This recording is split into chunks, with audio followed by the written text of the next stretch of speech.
მოგესალმებით ძვირფასო რადიო მსმენელებო და რადიო მაყურებლებო. დღეს რა თქმა უნდა მომხიბლავი ხუთშაბათის დრო არის. მე ნანუკა გულუა ვარ და ძალიან საინტერესო ჭკვიანი ლამაზი მარიამ დინარაძე ყავს სტუმრად. მარიამ გამარჯობა. მოგესალმებით. პირდაპირ კომპლიმენტებით დაიწყოთ. დიდი მადლობა. კომპლიმენტებით ძალიან სასიამოვნოა სტუმრის ამპლუაშიც ამ სტუდიაში ყოფნა. არ ყოფილ ხარ ჯერ თუ სტუმრის ამპლუაში ამ განახლებულ სტუდიაში არ ყოფილა პირველია. ძალიან კარგი. მინდა რომ წარმატებული ფეხი მქონდეს შენი ცხოვრებისთვის, შენი კარიერისთვის და ყველაფრისთვის. ძალიან საყვარელი ადამიანი ხარ, ძალიან კარგი, 7 ხმა შენი და 7 რჩევები ძალიან მნიშვნელოვანია, როცა ისმის შენი ხმა რადიოდან და როცა გიყურებთ ტელევიზიაში, ყოველთვის საინტერესო ხარ და ამიტომ უფრო რაღაცნაირად სიღრმისეულად უნდა გაგიცნოთ. მრავალშვილიანი დედა ხარ. ვერ ვიტყოდი რომ თლად მრავალშვილიანი, 3 თუ კი ითვლება მრავლად, კი ბატონო ასეა. ითვლება მრავალშვილიანი დედა და რაღაცნაირად სულ სამოტივაციო მინდა ხოლმე იყოს ჩვენი სტუმარი იმ ქალბატონებისთვის, ვისაც 1, 2, 3 შვილი ყავს და რაღაცნაირად სულ ვეუბნები ხოლმე, რომ ყველაფერი შესაძლებელია, რაც გვინდა, ყველაფრის შეთავსება, რაში ჩვენ რეალიზებულად ვიგრძნობ თავს, აი ეს წაადგება ჩვენ შვილებს. შენ შემთხვევაში როგორ არის? ნამდვილად არ არის, ვერ ვიტყოდი რომ ადვილია, რა თქმა უნდა, იმიტომ რომ თითეული ბავშვით ახალი დარდი, ახალი საზრუნავი და ჯამში 3 ხო შეიძლება სამსახურთან კიდე ბევრ საქმესთან ერთად ცოტა რთული შეთავსებელი იყოს, მაგრამ ის რასაც იღებ სანაცვლოდ ამათ მე ვფიქრობ ღირს და მეთანხმები შენს 3 შვილის დედა ხარ და ესე არის ნამდვილად. რა თქმა უნდა, ის შფოთი როდის გადის, რომ შეშვილებს შენით რო აკლდება, თუ არასოდეს გადის ეს შფოთი მარიამ? ეს განცდა სულ მაგ სიმართლე გითხრა, იმიტომ რომ მე ვერ დავიტრაბახებ რომ ვარ გამორჩეულად რაღაცა განსაკუთრებული დედა. საერთოდ როგორ მგონია იცი რომ აი არის მომისმენია ხშირად მე ყველაფერს ვახერხებ, არაჩვეულებრივი დედა ვარ, სადილსაც ვაკეთებ, სამსახურშიც ძალიან კარგი კარიერა მაქვს, კარგათაც გამოვიყურებ, მე მაინც მგონია რომ სრულფასოვნად, აი იდეალური რომ იყოს ადამიანი, იდეალური თანამშრომელი, ძალიან წარმატებული კარიერა რომ მქონდეს, ეს აუცილებლად უნდა იყოს რაღაცის ხარჯზე. ისევე როგორც თუ გინდა რომ იყო იდეალური დედა თან განსაკუთრებით 3 შვილისთვის, ეს აუცილებლად უნდა იყოს რაღაცის დათმობის ხარჯზე. მე ასე მგონია. მე არაფერი არ მეთმობა და ამიტომ ყველაფერს თანაბრად ვცდილობ. ამიტომ ვერ ვიტყოდი რომ ძალიან იდეალური დედა ვარ, მაგრამ ჩემი აზრით თამაშია იდეალურობა, რომ ყველაფერი თანაბრად შენი ცხოვრება შეცდა. აი ეს განცდა მაქვს, რომ აი თუ ვადარებ მაგალითად მე მყავს მეგობრები, რომლებიც არიან იდეალური დედები რამდენიმე და აი მათ თუ შევადარებ მათ დამოკიდებულებას, მათ დათმობილ დროს, შვილებისადმი, ჩართულობას, ჩართული მეტნაკლებად მაინც ვარ, აი ვცდილობ რომ ყველა ვარჯიშზე თუ არა თამაშზე მაინც მივიდე ჩემი შვილის, ყველა თამაშზე ვარ დამყოფი. დღის ბოლოს მაინც აი მთელი დღის განვლილ რაღაცებს მიყვებიან, პრობლემებს, რაღაც იქ პატარ-პატარა წარმატებებს და ასე შემდეგ, მაგრამ აი მათი ცხოვრებით ვერ ვცხოვრობ, აი რაღაცნაირად როგორ გითხრა, მე ვისაც 100%-ით ვერ ვარ ჩართული. ის ფსიქოლოგებიც ყოველს ამას გვეუბნება მარიამ, რომ მათ თავისი პირადი ცხოვრება აქვს და თქვენ უიქნებით თვითმფრინავები.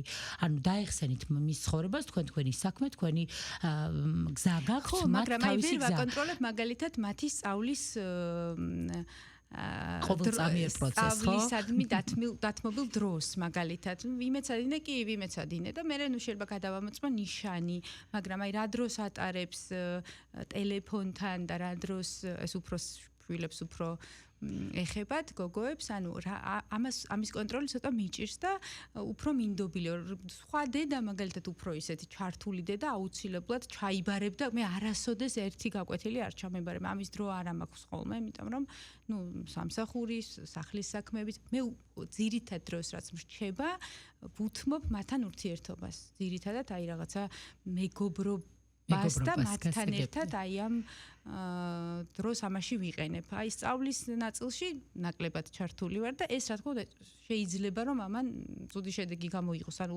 ცუდი შედეგი მივიღოთ სამომავლოდ, არა ისეთი უფრო ცუდი კი არა, ანუ არა ისეთი როგორიც მე შეიძლება მინდოდეს, იმიტომ რომ არც ერთ ბავშვს არ უყვარს მაგალითად დიდი დროის გატარება წიგნებთან, ხო რაღაცა იძულება კი არა, მაგრამ რაღაც თავზე დადგომა საჭიროა ხოლმე. ამისთვის დრო ნაკლებად მრჩება ხოლმე და ეს მშვიდებ თუ გეტყვი რომ მე დედაჩემი წამითაც არ მშორდებოდა და ყველა გაკვეთილს იბარებდა და ყველაფერში ჩართული იყო. მისი დრო მე უკვე პატარა დას არ ქონდა, იმიტომ რომ მე თან წამოვიყვანე რომ წამოვედი და ჩემი პატარა და ვერ შევედრები ისეთი იდეალური მოსწავლე იყო და ისეთი ხუთოსანი, ამიტომ რაღაცნაირად ესეც არ არის მაგის გარანტია. ეს ცოტა სიმშვიდის საფუძველს იძლევა კი, ნამდვილად იძლევა და მე ჭვი არ მიპარება რომ შენი ჩართულობა რა თქმა უნდა 100%-იანია და ეს ფიქრი ყოველთვის აქვს დედას, როგორი კარგადაც არ უნდა იყოს ინტეგრირებული თავის შვილებთან და მათ ცხოვრებასთან. ისინი როგორ არიან შენს კარიერულ ამბებში ჩართულები? თუ გეკითხებიან, თუ აინტერესებს, თუ უყურებენ?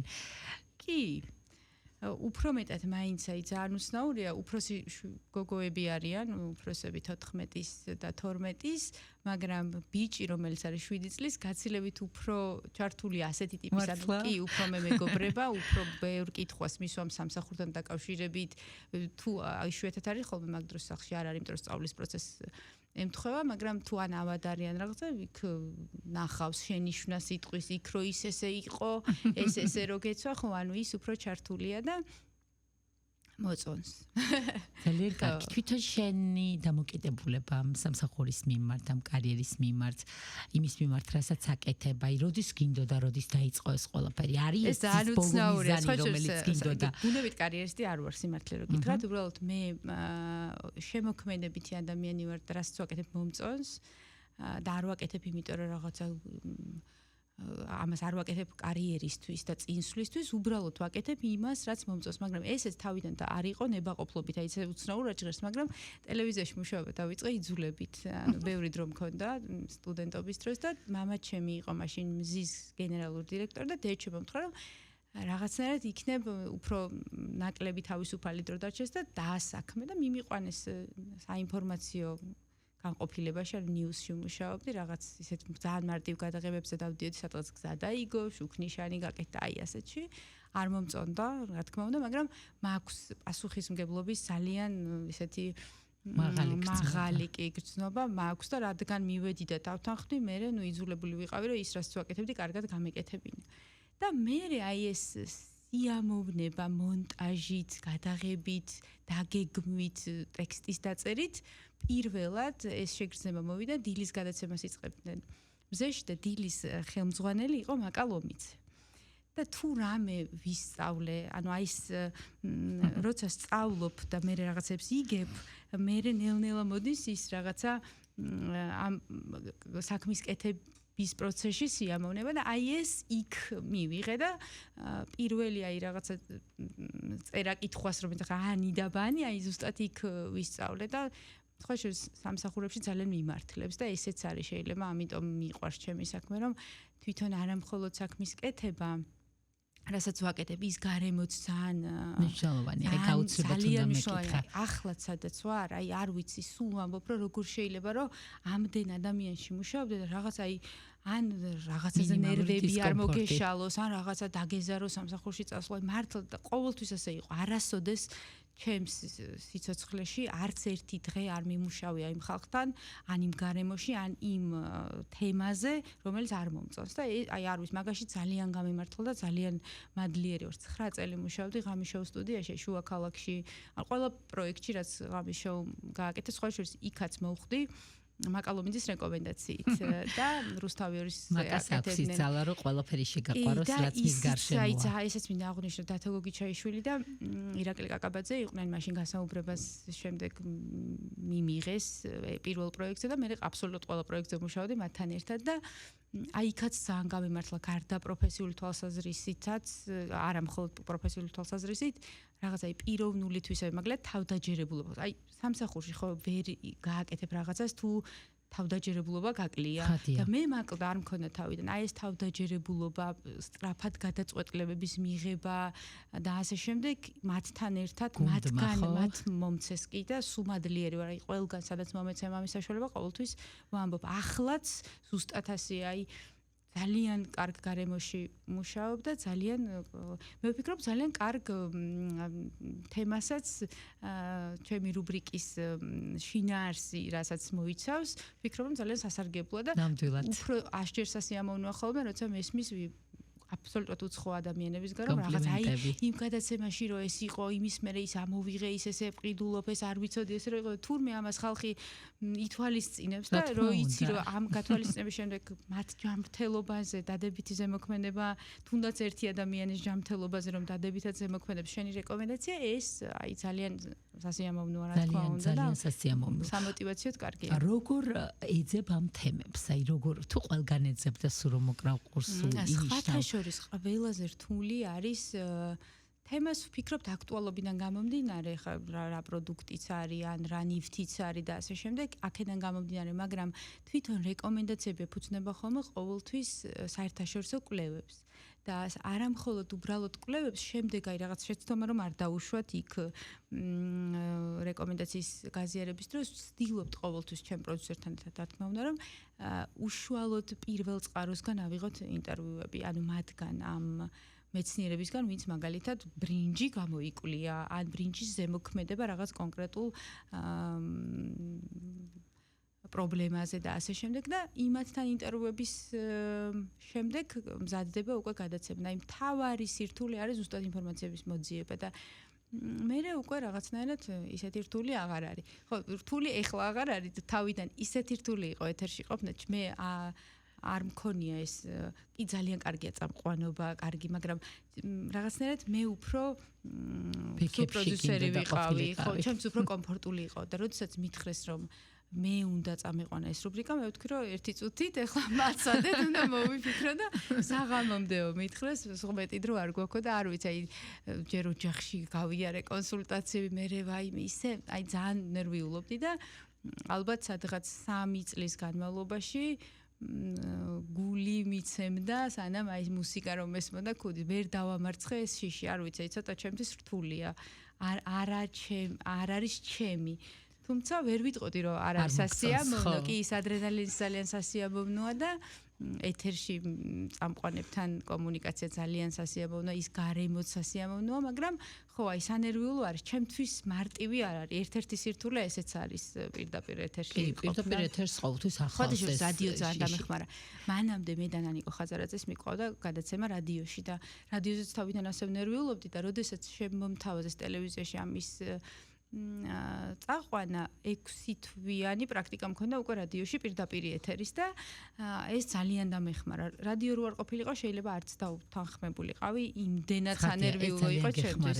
კი, და ახლა როგორ ფიქრობ, აი სულ თავიდან რო გადავახვიოთ, როცა შენაბაბრა უკვე ძალით მიხვედი, აი აირჩევდი მაინც ამ გზას, ეხა აი ამ გადმოსახედიდან და ამ შენი გავლილი გამოცდილებიდან. რომ ჩემი პროფესიაც მომწონს, ყველა როგორც აღნიშნე ყოველთვის სულ კარგ ხალხში, სულ კარგ გარემოში, სულ კარგ თემებზე მუშაობდი, მე მაინც რომ ვიყო თავიდან რო ვიწყებდე ცხოვრებას, მე აუცილებლად ვიქნებოდი ექიმი. მართლა აუცილებლად ვიქნებოდი ექიმი. აი ჩემს თავში ახლა რომ გისმენდი, სულ ფიქრობდი რომ ექიმობა ხო არ უნდა და ძალიან მოწოდებით მგონია რომ შინაგანად ესე უბრალოდ რაღაცა იმ ასაკში ვირჩევთ ჩვენ პროფესიას, როცა ჩვენ ამის გათვითცნობიერება არ შეგვიძლია და რთული, ანუ მაშინ მე იურისტი ვარ პროფესიით და მაშინ ხო რაღაცა ესე პრესტიჟული იყო თუ რა ვიცი, ჩემ სამეგობრომ ჩავაბარეთ ერთად და დავდიოდით ლექციებს და გვეგონა რომ ეს იყო ჩვენი რაღაც მომავალი და ჩვენი არჩევანი და სინამდვილეში ძალიან ისეთ დროს თან სამედიცინოს დიდხანს სწავლობ. როცა მივხვდი უკვე რომ დიდი სიამოვნებით ვიქნებოდი ექიმი. როდის მივხვდი ამას, რომ ესეთი გვიანი იყო? სადღაც 30 წლის ასაკში, 28 წლის ესე ასაკში მივხვდი რომ სულ მიტაცებ და მე ბებია მყავდა, ორივე ბებია მყავდა ექიმი, მაგრამ ერთ-ერთი სახლშიც იღებდა პაციენტებს, ყურსხვილის ექიმი იყო და მასთან მომიწია წელიწადნახევარი ცხოვრება. მასთან ერთად სახლში და როდესაც ეძახდნენ ხოლმე პაციენტები, რასაც არ თამაშობდი თუ ჭამდი თუ მეცადინეობდი, პირდაპირ გავიქცეოდი, იქ დავჯდებოდი და ყველა პაციენტი მასთან ერთად მიღებული ყავს. დანიშნულებები ვიცოდი, ანუ იქ უყურებდნენ, მაინტერესებდა. ხო არის რაღაცა გაინტერესებს, შენ არ მეზარება, მე შემიძლია რომ გავიგე დიაგნოზი პირობითად ვიღაცის. და შემიძლია შემდეგ ამ დიაგნოზის ინფორმაციის მოძიებაში 4 დღე და ღამე გავათენო, ისე რომ არ მეზარება.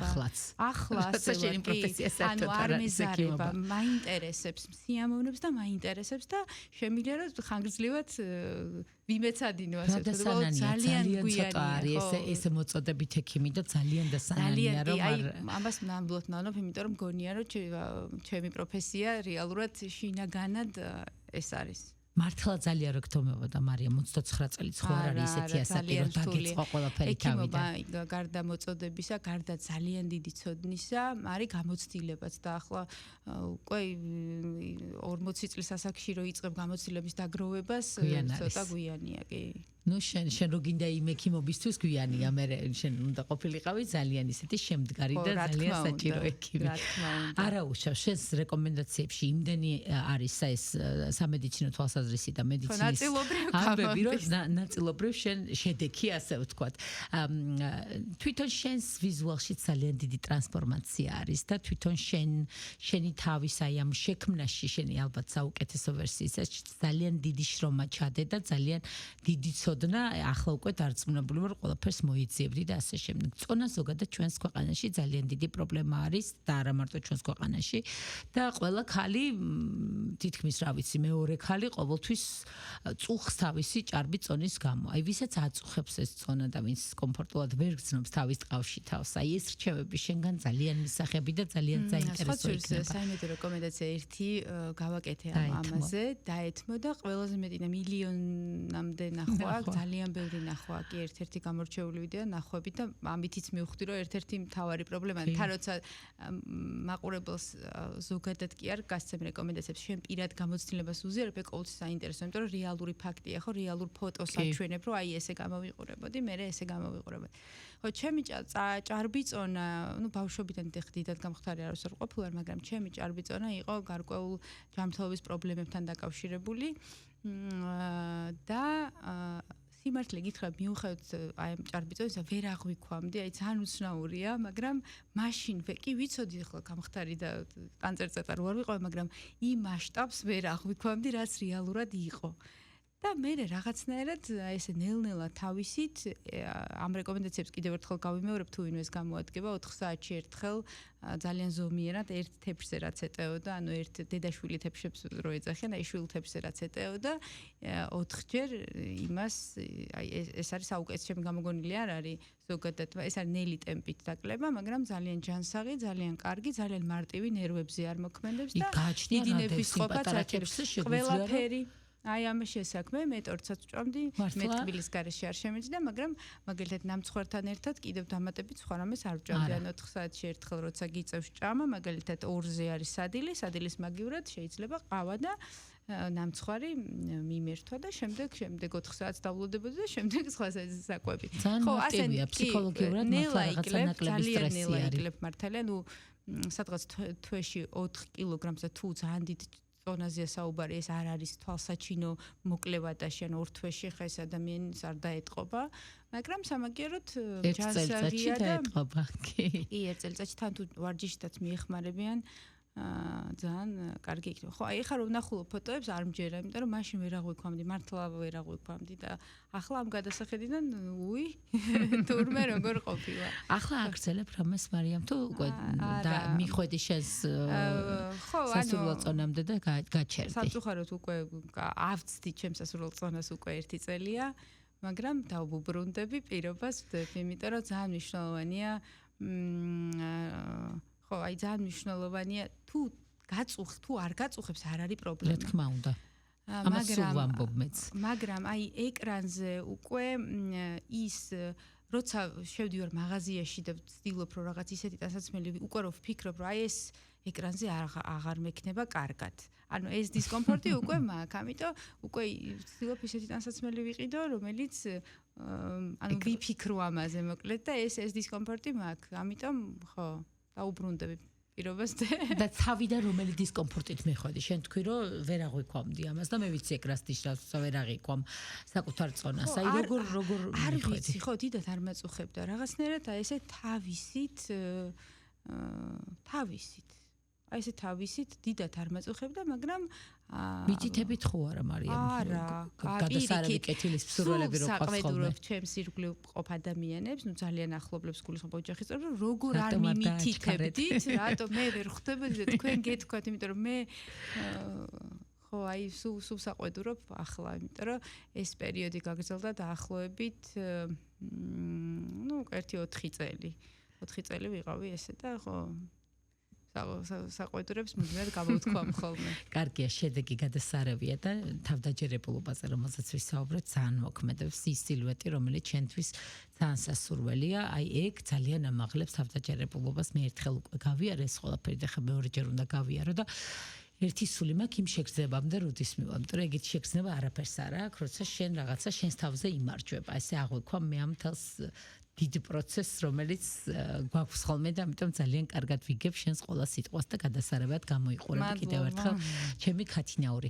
აი ეს შენი სიმშვიდე, შენი მშვიდი ხმა, ეს რეკომენდაციები, რომელსაც მართლა რო იძლევი ჟურნალისტი და როგორც ექიმი ისე გესმის. აი ეს სწავლის შედეგია თუ სულ იყავი აი ესეთი. ახლა ძალიან ბევრი ჩემი ახლობელი რომ გვისმენდეს, და ალბათ გვისმენენ, ეღიმებათ, იმიტომ რომ აბსოლუტურად არ ვარ მშვიდი, მე ვარ ტიპიური გურული, რომელიც საერთოდ სიმშვიდესგან ძალიან შორს ვარ და ხო არ ვიცი ეთერში ვცდილობ რომ რაღაცნაირად ეს ჩემი ემოციები ძალიან ემოციური ვარ ზოგადად ნებისმიერ საკითხთან მიმართებაში უარყოფითი იქნება სანერვიულო თუ 5ჯერ უფრო 10ჯერ უფრო ნერვიულო ვიდრე ეს საჭიროა სიხარულსაც ასე გამოვხატავ კომპლიმენტის თქმაც ასე ვიცი ადამიანი თუ მომეწონება მილიონი შევაწუხებ შეიძლება 20ჯერ უთხრა ხო ანუ აი რაღაცა კი ეს გურულობას ვაბრალებ ამას ჩემ ემოციებს ნამდვილად არ ვარ ასეთი შვიდი არ ვარ ხო ეთერიდან შეიძლება ასე ვჩანდა მაგრამ ხმა გაქვს ესეთი რომ ხმა გვატყუებს შესაძლებელია შენი ხმის ტემბრი იმიტომ რომ მე როგორც არ უნდა მოვინდომო აი ეს 7 ხმის ტემბრი არანაირად არ მექნება ამიტომ შენი ხმაც გვატყუებს ეთყობა და კარგია ემოციურობა არ ნიშნავს რომ რაღაცა ის არის ემოციური ადამიანი არის ყოველთვის სასურველი თანაგზნობის გაზიარებაც ემოციურ ადამიანთან გინდა და სიხარულის გაზიარებაც შემი აზრით აი ფეხბურთის დროს მე არ მიყვარს ფეხბურთის ყურება ხო უყურებ ხოლმე ერთად ბევრი ადამიანი რაღაცას ჭამენ რა ვიცი მე აუცილებლად ვარ მარტო ნუ ან ჩემი ქმარი და შვილი მაქსიმუმ მეტი არც ერთი ადამიანი არ უნდა იყოს და სუნთქვა არ უნდა ისმენდეს და ხო ხშირად ჩემი ფრთხილების ეწირება ხოლმე ძალიან ემოციური ვარ კი აი ამ შემთხვევაში სპორტული სანახაობების ყურების დროსაც აი დადებითი ემოციის დროსაც და არა უარყოფითი ემოციასაც ასე გამოვხატავ ხოლმე. ზოგადად ფეხბურთი გიყვარს და გულშემატკივარი ხარ რომელიღაც გუნდის თუ ჩვენი ეროვნული ნაკრების ნუ რა თქმა უნდა ეროვნული ხო ჩემი ესე შეიძლება ითქვას ძალიან ცოტა თავისუფალი დრო მაქვს მაგრამ რაც მაქვს ებთმობა სპორტულ სანახაობების ყურება. ზოგადად ეს ოჯახიდან მოდის მიუხედავად რომ ჩემი მშობლები ხელოვანები არიან რეჟისორი მუსიკოსი ჩემი ძმაც მსახიობია ჩვენი ოჯახის ყველაზე უფრო ისეთი გამაერთიანებელი თუ არ ვიცი საერთო ინტერესი არის სპორტული სანახაობების ყურება. მთელი ბავშვობა გავიზარდე ჩოგბურთის, ფეხბურთის, სნუკერის, ოლიმპიადების ყურებაში და ეს იყო რაღაცა ჩვენი ოჯახი ხო რაღაცა სადილობს ერთადიან თეატრში. ჩვენ ვუყურებდით ტელევიზორში ამ სანახაობებს და აქედან თავიდან ის სიტუაცია მომწონდა სპორტს ეხლა იმას ვერ ხვდებოდი პატარა რო ვიყავი 6 წლის ჩოგბურთის დეტალებს მაგრამ აი თავიდან მომწონდა ეს ოჯახური გარემო და მე მგონია რომ ნებისმიერ ადამიანს კარგი 10-15 თამაში გადაბმულად რომ აჩვენო ფეხბურთი იქნება ეს თუ ჩოგბურთი თუ ასე შემდეგ აუცილებლად ყველას შეუყვარდება კი აუცილებლად გახდება და ესეც ძალიან კარგი რეკომენდაციაა სხვათა შორის მაგრამ რაღაცა ოჯახი ახსენე და ძალიან თბილად ახსენე და ძალიან მინდა რომ მოგვიყვე აი როგორ ეს რიტუალი რაღაცა სპორტის სიყვარულის თითქოს დავინახე როგორც ხეთხართ ყველა და უყურებთ ამას ოჯახურად კიდე უფრო გითხარი ოჯახის როლი მამის დედის ძმის დის აი ეს ყველაფერი რაღაცა ძალიან მნიშვნელოვანი არის მე უკვე ცხოვრების ეტაპზე. შენ შემთხვევაში როგორ იყო? ხო, ან მე გავიზარდე ჩვეულებრივ ტიპიურ ოჯახში, ანუ როგორშიც იზრდებოდნენ ჩემი ასაკის ბავშვები ძირითადად ვიყავი ხოლმე დედასთან, მამას ხშირად სამსახურში დავყავდი და ყველა ბავშვს ალბათ ეხლა რო გავიზარდე მე მივხვდი ეს რომ ყველა ბავშვს მაინც ყველაზე უფრო მეტად აბედნიერებს აი ეს ოჯახური სიმყუდროვე რაღაცა ერთმანეთთან მეგობრული დამოკიდებულება და ჩვენს ოჯახში ეს იყო ზუსტად სპორტული სანახაობების ყურების დროს ძალიან დიდი საერთო დედაჩემი მუსიკოსია და მაგრამ ამის მიუხედავად პროფესიულ დონეზე ერკვევა ჩოგბურთში, მისი მთავარი სპორტი ჩოგბურთია, მაგრამ სხვა სპორტის სახეობებიც რა თქმა უნდა ძალიან მაღალ დონეზე ერკვევიან თავისი წლების მიხედვით და სულ იყოს ეს განხილვები და ასე შემდეგ. ჩემი ძმაც, ჩემზე ბევრად დიდია და დიდი ხანი ჩვენთან არ ცხოვრობდა, იმიტომ რომ მე ცოლი მოიყვანა და ცალკე გადავიდა, მაგრამ სანამ ჩვენთან იყო, ისიც ჩართული იყო. შემდეგ ჩემი ძმა გადავიდა და მე დედა და მამა ვუყურებდით ყველა ჩემპიონატს, აი არ ვიცი. და აქედან წამოვიდა ჩემი ეს სპორტის სიყვარული, თუმცა დროის უქოლობის გამო ვერაფერს ვერ უყურებ, ხოლმე ახლა ის შეიცვალა, რომ ჩემი შვილი მას შემდეგ რაც შევიდა ფეხბურთზე 5 წლის ასაკში ახალი ჰობი გამიჩნდა ბავშვების ვარჯიშის ყურება. და ხან არის ფეხით ხშირად არ მიწევს ხოლმე, მაგრამ ქუჩაში სამსახურში მივდივარ, ნუ იშვიათად მივდივარ ფეხით და როცა მივდივარ იქ სტადიონები ხო არ ბავშვები თუ თამაშობენ, ჩერდები და ვუყურებ ხან მაგ შეძახლები ყოჩახ ვეძახი, უცხო ბავშვებს. მე აღმოვაჩინე რომ ვიღაცის მშობელი მიყურებს და კითხულობენ ეს ვინ არის, იმიტომ რომ ვიღაცის ბავშვს ხო აი რაღაცნაირად ბავშვების თამაშის ყურება ძალიან დიდ სიამოვნებას მანიჭებს და ვცდილობ რომ ვარჯიშები არ გავაცდინო, სამწუხაროდ არ გამომდის, მაგრამ თამაშებზე დავდივარ. სხვისი შვილების ვარჯიშების ყურებაც მიყვარს. ხშირად ჩემი შვილის ვარჯიში რომ დამთავრდება, სხვა ბავშვების აბსოლუტურად უცხო ბავშვების იწყება და თუ არ გვეჩქარება, ჩვენ ვრჩებით და უცხო ბავშვების ვარჯიშს ვუყურებთ. ძალიან მამშვიდებს თუ არ ვიცი, ძალიან დადებით ემოციას მაძლევს და მე რო უკვირდები რა არის ამაში სასიამოვნო პატარა ზომის ბავშვს ძლივს რომ უნდა დადიოდეს, ხო აი 5-6 წლის ბავშვი რაღაცა ძალიან კარგს ჭკვიანურს გააკეთებს, მოიფიქრებს და თან ჯერ რომ მოიფიქრებს და მე ამას რო შეასრულებს, აი ძალიან დადებითი ემოციებით ვივსები, კი ძალიან მიხარია და ყველა ბავშვს გულშემატკივრობ, აი ძალიან მიხარია ყველას წარმატება. ისეთი ემოციური ადამიანი ხარ და აი ესე აღიქომ ყველაფერს, აი მეც ძალიან ემოციური ვარ. აი ხო უცებ ჩემ ფიქრებშიც წავედი რომ ჩემი შვილი მასაკის იქნება, როცა ითამაშებს და ალბათ ჭკუიდან გადავა. აი როცა შენი შვილი არის მოედანზე კიდე ეგ რა შეგრძნება არის. ხო, ჯერ პატარაა და ჯერ ეხა რა თქმა უნდა ისეთი ნერვიულობა არ არის როგორც სამომავლოდ თუ კი მისგან ფეხბურთელი დადგება, მაგრამ სულ როცა ვუყურებ ხოლმე აი ეროვნული ნაკრების თამაშს როცა ვუყურებ ვფიქრობ ხოლმე რომ აი ახლა ამის დედა რო უყურებს, აი სულ არ ნებისმიერი რაღაცა წარმატების დროსაც აი გული როგორ უძლებთ გული, ან მარცხის დროსაც ყოველთვის ყველაფერი ხო არ გამოგდის და შვილს რო რაღაც არ გამოსდის, კიდევ 10 მაგათ სანერვიულოა და რო გამოსდის, ისიც 100 მაგათ სასიხარულო და სულ აი თამაშების დროს სულ მაგას ვფიქრობ, რომ აი დედამისი ახლა როგორ არის დედამისი და როგორ ახარ შენ როცა იმ პატარა ადამიანს უყურებ? მე ძალიან ვცდილობ რომ ჩემი ემოციები იმიტომ რომ უხერხული ბევრი ხალხია ხოლმე და ჩემი ემოციები გავაკონტროლებ, თავისუფლად ვერ უყურებ ხოლმე ამის გამო, იმიტომ რომ უფრო კონცენტრირებული ვარ, რომ შეძახილებისგან თავი შევიკავო. ხო, ემოცია არის ნამდვილად არის. და განსხვავება, აი სასაკობრივი რაღაცა სხვაობები არის შენ შვილებს შორის. აი ეს განსხვავებები ახლა ძალიან ხელმისაწვდომი არის ყველა ექიმის, ყველა ბლოგერის, ყველა ვლოგერის რჩევები, რას ვაკეთებ სწორად, რას არ ვაკეთებ სწორად, ხშირ შემთხვევაში ეს რაღაცა მეთოდიკა ემთხვევა ერთმანეთს. აი შენ შემთხვევაში როგორ იყო? აი არის რაღაცნაირად ძალიან დიდი სხვაობაა, იმიტომ რომ გოგოების შედარებით პატარა ასაკში გავაჩინე, ძალიან პატარაც არ ვიყავი, მაგრამ იმ დროს ძალიან დატვირთული ვიყავით სამსახურებში და ამიტომ ბებიების და ძიძების დახმარებით გაიზარდნენ ისინი. პატარას აღზრდაში 100%-ით კი რა თქმა უნდა გვეხმარებოდნენ როგორც ძიძა ასევე ბებიები, მაგრამ არ ვიცი ჩვენი დროის მთელი ენერგია, მთელი ყურადღება ყველაფერი მასზეა და ეს აისახება და სულ მაგ ეს რაღაცა დანაშაულის განცდა, რომ იმათ რაღაცა დავაკელი, იმიტომ რომ მართლა დავაკელი იმდენს ვერ ვიხარჯებოდი, რამდენსაც პატარა შულზე ვიხარჯები. ეს გარემოებიდან გამომდინარე სხვა არაფერი არ არის, ასაკის ამბავი არ არის. არ ამგონია რომ ასაკის ამბავი იყოს, უბრალოდ ეს არის დროის და გამოცდილებისაც შეიძლება და უფრო მეტად დროის ამბავი. მაშინ ძალიან ბევრს მუშაობდით, მთელ დროს სამსახურებში ვატარებდით. დღეს უკვე გვაქვს იმის შესაძლებლობა, რომ რაღაცა შაბათ-კვირა გქონდეს, საღამო გქონდეს და ეს არჩევანი გვაქვს და მაშინ არ იყო სამწუხაროდ, რომ აქამდე რომ მოხვიდე, ის გზა უნდა გაიარო ღამის თევისთან ტელევიზიაში ხო, ვისაც მუშაობია, იცის რომ თუ ღამე არ გაათენე და 3 თვიანი პროექტები როცა არის, 3 თვე ყოფილა რომ სახში არ მივსულვარ. ანუ 1 საათით და 2 საათით თუ მიხვიდოდნენ, სულ სამსახურში ვცხოვრობთ. ეს თუ არ გამოიარე, აქამდე ამას ვერ მიიღებ, ხო? ძირითად შემთხვევებში ესეა და იმათი დაბადება დაემთხვა იმ ჩვენ არანორმალურ რეჟიმს და ამიტომ სუმაქ ეს დანაშაულის განცდა რომ რაღაცა დავაკელი. ისე ვერ კენ.